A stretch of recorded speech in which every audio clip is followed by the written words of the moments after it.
Et bonjour à toutes et à tous, j'espère que vous allez bien, que la nuit a été bonne. En tout cas, sur les marchés traditionnels, ça a été très, très bon hier soir, hein. De nouveau plus haut encore et toujours, malgré tout ce qui se passe.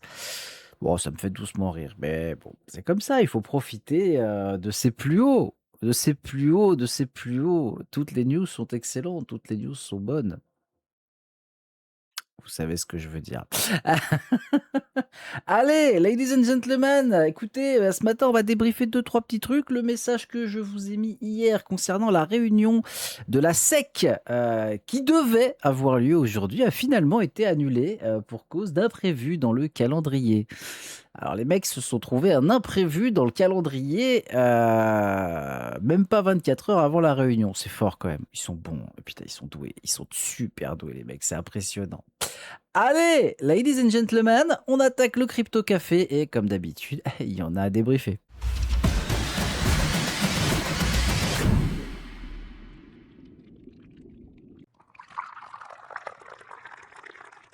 On commence comme d'habitude avec le crypto Fear and Greed Index. On est à 38 ce matin, toujours dans la peur, toujours rien à signaler, c'est toujours la peur, ça fait plaisir. À côté des ETF Bitcoin, Ethereum, bah écoutez, moins 132 millions, hein. Moins 132 millions pour les ETF Bitcoin. Pour le moment, on termine la semaine dans le rouge, hein. Qu'est-ce que vous voulez? On a fait une semaine de hausse, on fait une semaine de baisse. Bon, la baisse n'est pas autant conséquente, hein, si on regarde sur le weekly. On est à moins 265 millions pour l'instant sur la semaine sur Bitcoin. Let's see ce que ça va donner avec les résultats aussi d'aujourd'hui, hein. Il faut attendre, bien évidemment. On fera le petit point lundi matin pour la semaine. Mais pour l'instant, il n'y a rien y a rien qui m'inquiète, hein, comme d'habitude. Côté de la dominance Bitcoin, bah, écoutez, ça bouge pas trop. Ça bouge pas trop, 58,6 Bitcoin, 10,5 pour Ethereum, les autres à 31%. C'est la détente, c'est pépou, c'est tranquille. On a Tether qui a réalisé son premier vrai audit financier total. Assez incroyable, on fera le petit point là-dessus aussi. Dans les news, côté du marché des cryptos ce matin, on a un Bitcoin qui perd un petit pourcent, on est à 63 273 dollars, Ethereum à 1880 dollars, pareil, qui perd 0,80%, il n'y a rien de méchant. Bon, tout ça, c'est pour notre plus grand plaisir avec les petits shorts qui sont là, hein. Espérons que ça continue. Ce serait très très bien. Ce serait très très très très bien. Un petit peu de beurre dans les épinards avant d'attaquer la rentrée qui va être, comment dire, qui va nous secouer. Voilà, on va pas aller plus loin, mais je pense qu'on va être secoué pas mal dans tous les sens. Let's see ce que ça dira, bien évidemment. Côté des alts, qu'est-ce qu'on a ce matin? Est-ce qu'on a des petits mouvements un petit peu croustillants, quelque chose qui va nous mettre en appétit ce matin? H-bar qui perd 1,61%, moi, c'est pas ouf. Zéro qui prend 4%. Bon, moi, je suis pas inquiet avec la petite baisse qu'il a fait. Encore une fois, vous avez eu mon avis dans les matinales précédentes. Je vous le redonne encore ce matin, ce n'est pas parce que le deal entre, le média de Trump, et cetera est annulé, que, ça change quoi que ce soit pour moi. Très clairement, ça ne change rien. Ça fait des années que je suis, CRO. Encore une fois, parfois la simplicité, c'est ce qu'il y a de mieux et moins prise de tête surtout, tout simplement. Encore une fois, on fait pas all-in ladies and gentlemen, hein. On se diversifie, faut pas faire le con non plus. Côté de Uni, alors ça, on en parlera. C'est vrai que je ne vous ai pas préparé la news. Ah, on va en parler rapidement quand même. On a les industries crypto comme Solana, Uniswap, il y en a d'autres, hein, Hype, qui commencent à fonctionner un peu sur le même principe que font certaines institutions, c'est-à-dire qu'elles rachètent leurs propres actions. Là, dans ce cas-là, les entreprises crypto rachètent leurs propres cryptos, ce qui est une excellente chose. Et oui, ça soutient le prix d'une. Et en plus de ça, il y a un mécanisme en crypto qui s'appelle le burn et certaines de ces boîtes le font. Alors j'ai été, comment dire? Pas surpris, mais ou agréablement surpris si vous préférez, par rapport à Pump Fun. Ah là, il nous parle de Pump Fun, lui, qu'est-ce qui lui arrive? Écoutez, quand c'est pas bien, je le dis, quand c'est bien, je le dis aussi. Pump Fun qui a enclenché quand même un sacré mécanisme de burn et qui récupère et qui rachète pas mal de ses tokens. À voir par la suite ce que ça va donner. Vous savez que c'était pas une crypto que je porte dans mon cœur, mais mine de rien, c'est intéressant. Donc, amis traders, peut-être aller jeter un œil. Amis investisseurs, attention! Pour moi, c'est un token casino, mais si vous avez une petite bille, que vous avez envie de vous amuser un petit peu, pourquoi pas? Attention, j'ai pas regardé le graphique. Donc là, vous vous débrouillez avec ce que je vous donne, j'ai envie de dire. Mais pourquoi pas? J'irai faire un tour, vous inquiétez pas, mais encore une fois, ce n'est pas une priorité, à l'heure actuelle. Sinon, on reprend quand même un petit peu, donc on a donc NIR qui nous a fait un petit moins 3. On a, NIR, ouais, voilà, qui nous a fait moins 3,22. On a ce shitcoin qui je veux qui se barre de ce top 50. Il a rien à faire ici même encore, hein, vraiment, hein. Vraiment, c'est impressionnant. Mantle qui perd 4. Bon, après le up qui nous a fait, ça va bien se passer. Regardez ce beau graphique sur 30 jours, ça vous les connaissez, ça peut être très croustillant en fait, attention quand même, mais ça mérite d'aller jeter un petit coup d'œil au graphique. AVE, pareil, ça fait partie des cryptos que j'ai cités qui rachètent un peu leurs tokens. Donc, pourquoi pas? Pourquoi pas? Attention, hein, AVE, pareil, je répète et je le rappelle, grosse, structure derrière pour la DeFi. Très, très grosse structure même. Donc, rencardez-vous un petit peu, je pense qu'il y a des petits points sympatoches à exploiter, hein. Et tiens, bah, le Pump Fun qui va peut-être faire sa nouvelle rentrée dans le top 50. Il a quand même pris 23 sur la semaine, il a pris 4. Eh, comme quoi les mécanismes, hein, parfois, ça peut aider également à booster un petit peu la chose. Allez, on va faire un petit tour maintenant sur le calendrier économique. Et le calendrier économique, qu'est-ce que ça nous a dit les résultats d'hier? Bah écoutez, les PPI, les prix à la production mensuels de juillet sont à 0%. Ça veut dire qu'ils sont extrêmement stables par rapport au mois dernier. Plutôt pas mal, j'ai envie de dire plutôt pas mal. Ça, c'est cool, au niveau de l'inflation. Ce résultat, forcément ne me plaît pas du tout, vous vous en doutez, parce que si je me prononce depuis des semaines et des semaines en faveur d'une hausse des taux pour contrer cette inflation et cetera, bon, je ne vais pas vous refaire un dessin sur toute la situation actuelle. Bah, ce résultat-là vient totalement en contradiction avec, une hausse des taux. Alors totalement en contradiction par rapport à tous les résultats, non, mais pour une, hausse des taux en septembre, oui. Donc ça m'emmerde, voilà, je vous le dis. Ils me font chier avec leurs résultats à la con. Parce que là, du coup, on a hier une très légère baisse de 0,1 de l'inflation. Aujourd'hui, les PPI qui font ça, donc avant-hier et hier, hein, qui me font à 0%. Donc là, on a tout ce qu'il faut pour que la Fed dise: «Ça va les gars, on a le temps! On a le temps, ça va bien se passer!» Bon, Kevin Warsh, à un moment donné, faut arrêter de jouer avec mes couilles quand même, hein. Ça devient chiant. Enfin bon, on verra ce que ça dira. Ladies and gentlemen, des inscriptions hebdo au chômage qui sont en forte hausse, elles, par contre. Bon, forte hausse quand même. Après, on a pris un petit peu quand même, on va pas se mentir.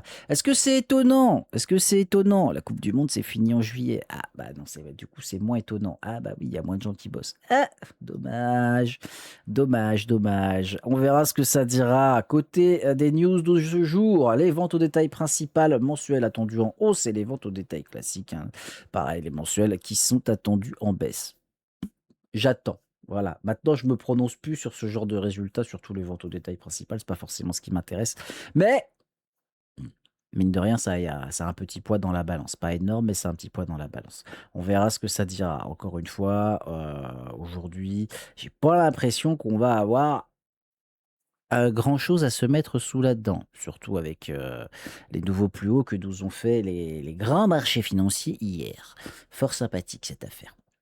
Allez, on passe aux côtés des news éco, macro et crypto. Et la première news, forcément, fallait que je mette mon message hier soir. Ça fait une plombe que j'attendais pour le mettre. Et bah, 2 heures après, c'est cadeau.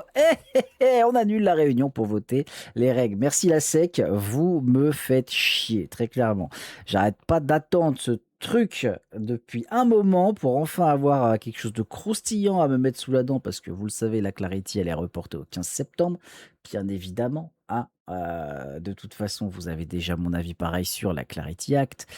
On l'aura pas, encore une fois, je pense, hein, à mon sens, hein, pour moi, avant 2027 et plus si affinité. Maintenant, bah, cette réunion, moi je l'attendais quand même avec beaucoup d'impatience, si je puis dire, parce que là, on a quand même bon, le safe harbor, les levées de fonds qui pouvaient être augmentées, qui pouvaient être simplifiées pour toutes les entreprises crypto. Et surtout, on avait l'innovation exemption qui aurait pu nous mettre quelque chose d'incroyable pour la tokenisation des marchés. Ça aurait pu, et ça permettra de toute façon, puisque ça arrivera, même si ça n'arrive pas maintenant, c'est pas grave, hein, vous inquiétez pas, ce n'est que repoussé. On aurait pu avoir le NYSE et le Nasdaq Securities qui tokenisaient une partie des actions, d'accord? Sur la blockchain, bien évidemment, hein, pas le crypto là, sur des plateformes autorisées et qui auraient permis donc le trading on-chain. Et qu'est-ce que ça veut dire ça? Eh ben, ça veut dire qu'on aurait des marchés financiers traditionnels, tokenisés, utilisables 24 heures sur 24, 7 jours sur 7. Bah oui, on aurait plus de fermeture de marché. Et ça, c'est quelque chose qui peut arriver dans le temps et qui, à mon sens, va arriver de toute façon quand on parle de tokenisation. Une fois que c'est on-chain, c'est du 7 sur 7, 24 sur 24. Donc là, il y en a, il va falloir qu'ils s'accrochent. À ceux qui font le trading de session, là, aïe, aïe, aïe, aïe, aïe, aïe, aïe, ça va piquer. Bon, on n'y est pas encore, bien évidemment, mais en tout cas, c'est une news qui, moi, bah, me fait plaisir, quoi, que j'attendais. Vous comprenez maintenant pourquoi j'attendais ça quand même avec impatience, parce qu'il y avait quand même pas mal, comment dire, de réglementations que j'attendais sur ce sujet-là. L'innovation exemption, c'était un chantier, ça aurait permis l'expérimentation, on aurait pu avoir des premiers échanges qui se seraient faits et clairement, ça sera un très, très gros coup de boost, mais vraiment très, très gros coup de boost pour les cryptos déjà existantes, tout simplement. Alors attention, encore une fois, ça dépendra du secteur. On reste, en stand-by du coup pour ça, hein. On va voilà, on s'assied sur ses mains, on mange sur nos doigts et puis on attend, et puis on verra quand est-ce que ça tombera maintenant. Qui sait? Peut-être en septembre, qui sait? Ça peut arriver vite. La deuxième news du jour, voilà, voilà, voilà. Baisse à Mac qui, signe, qui persiste. La Fed devrait augmenter ses taux. Bah oui. Oui, oui, oui, oui, oui, oui, oui, oui, je suis d'accord. Je vous le baisse, une des 3 qui a le pouvoir de vote pour une fois, voilà, elle, elle a le pouvoir de vote, et qui avait voté, pour, juillet en faveur, d'une hausse des taux. Il faut savoir qu'ils étaient à 9 contre 3, d'accord? Donc 3 qui étaient, pour une hausse des taux. On attend maintenant de voir la réunion de septembre. Je pense vraiment que là, il y a quand même comment dire? Il y a quand même un désaccord, au sein des gouverneurs votants de la Fed et même au sein des autres gouverneurs de toute façon. Il y en a de plus en plus qui, prônent cette hausse des taux. Alors est-ce qu'ils vont être écoutés, par, Wash Machine? Nous verrons bien. De toute façon, fin août, il a son gros discours, très, très gros discours que je vais suivre avec un très, très grand intérêt, que je vous partagerai dans le groupe, bien évidemment. À surveiller, à surveiller, à surveiller, parce que malgré la fin de la forward guidance, et cetera, pour moi, il y a quelque chose de croustillant. Il donnera une info, il craquera, il laissera un indice obligatoirement. Et il faudra être à l'affût, tout simplement. On verra ce que ça dira. Côté des news crypto, l'audit financier de Tether qui a été réalisé par KPMG qui confirme un excédent de 6,8 milliards de dollars. Donc là, les gars, là, toutes les personnes, toutes les entités gouvernementales de surveillance de ce que vous voulez qui critiquaient Tether, Et ça fait plaisir. Ça fait plaisir, très clairement. Donc maintenant, il va falloir qu'ils trouvent, comment dire? Il va falloir qu'ils trouvent autre chose pour, bloquer Tether, particulièrement en Europe, hein! Parce qu'à un moment donné, bon, l'USDC, c'est bien, le URC, je vais m'arrêter là. Il va falloir qu'ils trouvent autre chose. Parce que là, on a quand même des résultats coquins, très coquins. Donc on a un audit dans les règles de l'art, dans les règles de l'art qui est vraiment, très, très bon. Solide position financière, on a des réserves qui dépassent, des passifs, on a tout. On a absolument tout. On a absolument tout. Donc là, maintenant, ça va être très coquin pour Tether. Je suis ça avec un très, très grand intérêt, je vous l'annonce, ça c'est passé, quand j'ai vu le résultat d'audit, j'ai fait: «Youp! Hop, on l'augmente tout de suite». Ça passe là-dedans. Donc très, très, très intéressant et enfin, la, dernière news, toujours, on reste un peu dans le marché crypto, mais on fait un petit mélange des 2. C'est la tokenisation des matières premières qui change de dimension. Le marché des actifs tokenisés atteint 7,5 milliards de dollars en juillet 2026. C'est excellent. On a du cuivre, on a de l'uranium, ça continue à rentrer. On a de la plus en plus de liquidités qui rentrent dans ces matières premières tokenisées. Je trouve ça excellent et c'est un très bon signe pour la suite des événements. Ouais, je ne vais pas aller plus loin sur cette news, parce que bon, on sera rentré dans des détails un peu techniques après, mais c'est un signe que cette tokenisation commence à arriver, et commence à s'ouvrir sur différentes portes et là, c'est très, très bon pour la suite. Allez, on va faire un petit tour du côté des graphiques. Côté des graphiques, ce matin, je garde toujours évidemment un œil sur, le yen, hein, bien évidemment, yen qui a continué à monter hier. On est à 159,50 ce matin. Ça m'ennuie, hein. Vous le savez, je fais très attention à ça parce que c'est quand même un très gros apport de liquidité, pour le marché états-unien, même pour le marché européen un petit peu quand même. Sachant que si les ricains refont une opération à la con de rachat du yen, qu'est-ce qu'ils ont fait la dernière fois? Ils ont pas vendu, du dollar, hein, je vous l'avais dit. Ils ont vendu de l'euro, ce qui peut nous casser un petit peu les voilà, donc à surveiller très clairement. C'est pas un graphique que je traite très clairement, le forex, j'aime pas ça. Comment dire? C'est un graphique sur lequel, je mets des alertes, tout simplement. Des alertes sur des niveaux de prix parce que si on répète, les 163, déjà si on revient à 160, au-dessus de 160, c'est compliqué, quoi. C'est très, très, très compliqué. Donc, à surveiller bien évidemment.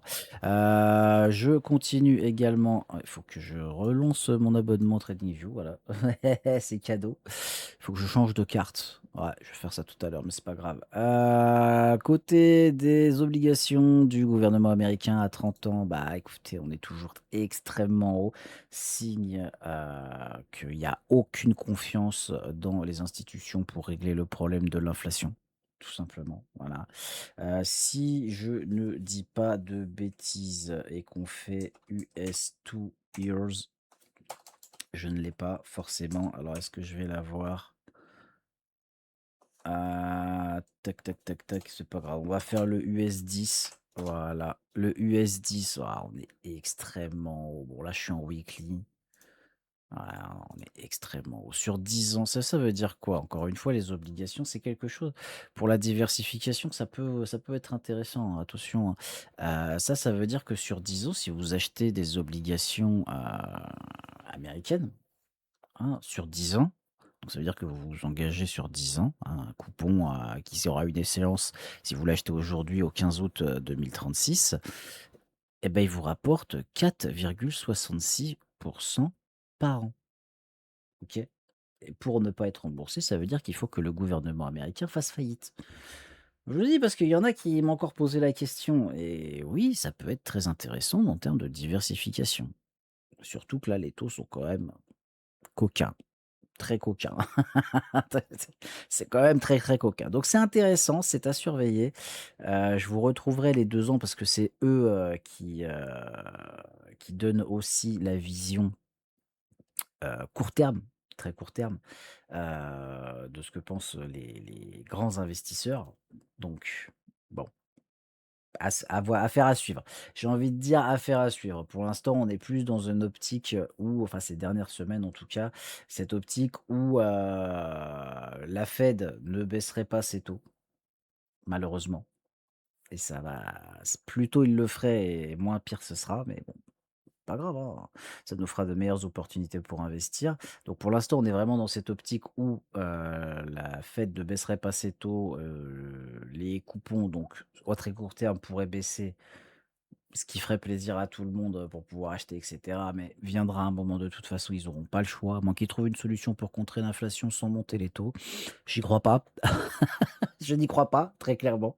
Donc affaire à suivre, très clairement. Enfin, BTC, ce matin en daily, BTC qui, bah, écoutez, qui a l'air de vouloir continuer, sa petite chute, tranquillou bilou, pour notre plus grand plaisir, donc même pas se casser la tête. Côté de ETH, c'est pareil, on repasse sous notre petite box. On est toujours soutenu par cette EMA. Quand ça va péter, ça va tomber, d'un coup. Il y a même pas à se casser la tête, très clairement. Côté de l'USDT dominance, attention à ça, ça pourrait monter dans les prochains jours, ça pourrait monter dans les prochains jours et si c'est le cas, ça veut dire que le marché crypto se pète la gueule et ce sera pour notre plus grand bonheur avec les positions qu'on a actuellement et pour faire du rachat, enfin! Allez, ladies and gentlemen, c'est tout pour moi ce matin. On est vendredi, c'est le 14. Attention à la fin de semaine, on est à la moitié du mois. Attention à ce qu'on pourrait avoir quand même cet après-midi, même si je pense que ce sera long, chiant et long et chiant.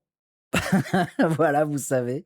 De toute façon, très peu de positions, très peu d'expositions. Les liquidités sont prêtes à être posées à coup d'achat. Gling, gling, gling, gling. Et après, il y aura plus qu'à se tourner les pouces, siroter un petit verre en attendant que ça monte gentiment. Allez, un bon week-end à toutes et à tous et une bise.